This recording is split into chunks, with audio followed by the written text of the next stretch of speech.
Zane Watkins joins us in the booth as the star of the game, and George Kell Motor Company. We thank George Kell Motor Company for bringing you the star of the game.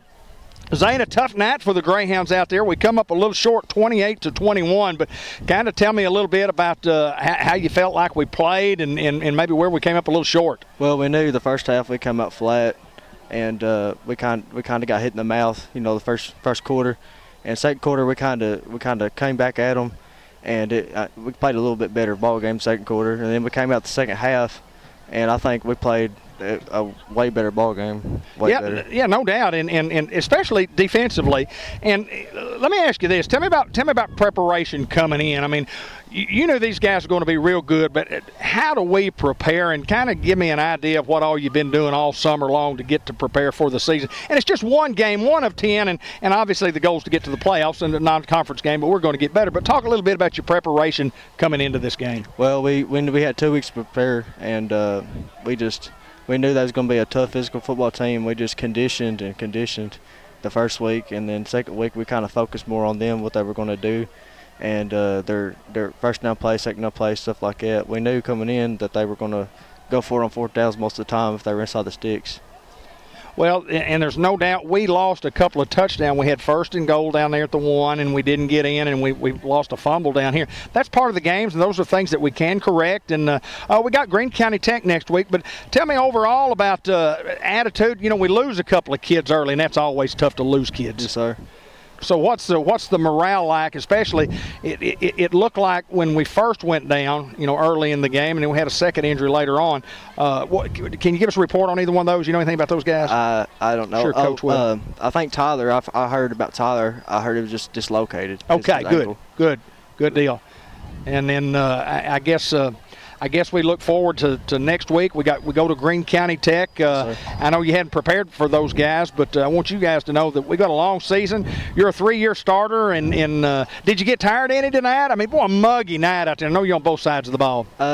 It wasn't too bad. You know, we conditioned a lot, you know, in preparation for these guys, so it wasn't just terrible, you know. Absolutely. All right, Zane, tell me this: what do you have planned after high school? Do you know about college or anything like that? Have you looked that far ahead? Well, I'd really like to go to college and be either a medical trainer, or I'd like to get a teaching degree and be a coach myself. Yes, sir. Well, fantastic. Well, listen, you guys keep working. We're going to get there. I mean, a football game that we very well could have won tonight. We didn't get it done tonight, but you know that's part of the game of life. You know, sometimes things work, sometimes they don't. Didn't work tonight, but we'll get better. Proud of your effort, because I know you were out there getting after folks. Just stay right there, my friend. It's Zane Watkins. He's our player of the game. Subway Coaches Report. Subway in the Newport Walmart Supercenter. Coach Mark Hinesley, my friend. It wasn't the end result that we needed tonight. A lot of positives that we had during the football game. Let's talk positives first. Effort. We kept it close. Yeah. The effort second half was what, you know, we talked about all halftime, the adjustments we want to make defensively. We come out, we showed a better defensive, I'd say, effort the second half. But you know, that's really the only positive I can come up with is the second half. We really did come out with more effort. They're just a very, very good physical football team. They're a solid football team, no doubt about it. They're a solid 4A football team. Yeah, no doubt. When you've got tackles and tight ends that big, 70 was a man. He really was a man. The tight ends were as big as some of our. I mean, they were just good. I mean, they're good at what they do, and we knew that. But they were as advertised. Well, no doubt, and even Zane talked about it we talked about before we got on here. You know, in the first half, we scored the first play. You know, our first play, man, we're up, going good, and then we just really had some trouble stopping those guys. Got a lot better. Had a shutout thrown at them for most of all the second half. Yeah. We lost a couple of touchdowns in the football game. Once we had it 1st and goal from the 1, and another one we fumbled inside the 5. Yeah.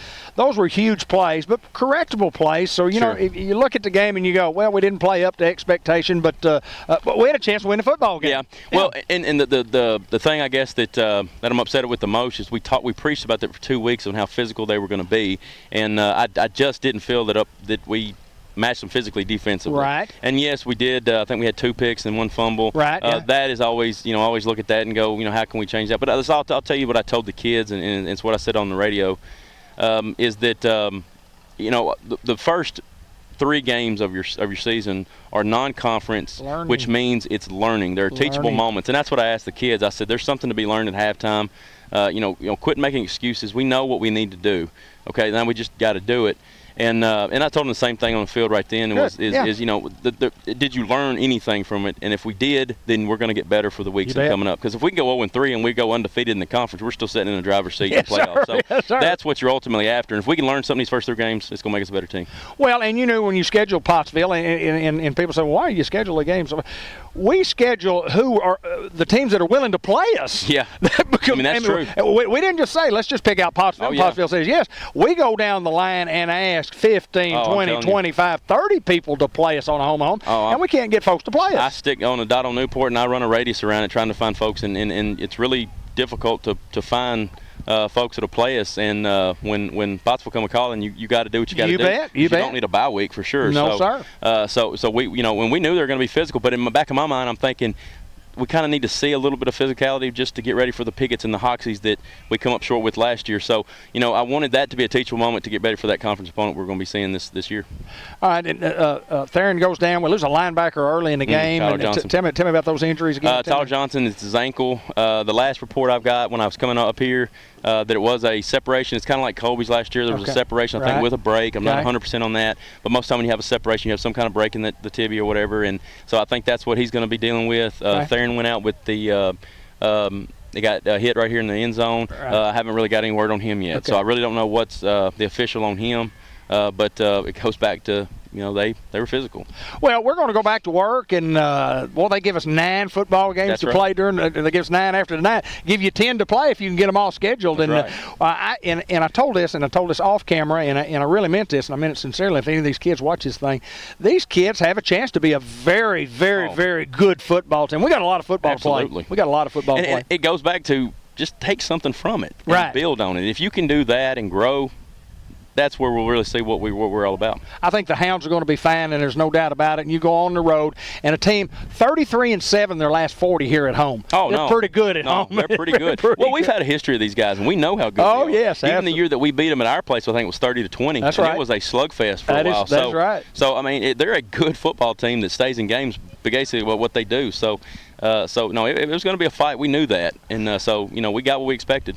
Well, there's no doubt about it. Hounds come up a little short in that 28-21, but no doubt we didn't come up short in our heart department. We're going to battle, and continue to battle. And like you say, 2 more non-conference ball games, getting ready for conference, and then the first place finisher of those last 7 games is a guy that wins the conference championship. That's right. Mark Hinsley, my friend, good to see you, sir. Appreciate you coming up and joining us. Mark Hinsley, head football coach, athletic director of the Newport Greyhounds, and his report each and every week brought to you by Subway in the Newport Walmart Super Center. Go Hounds.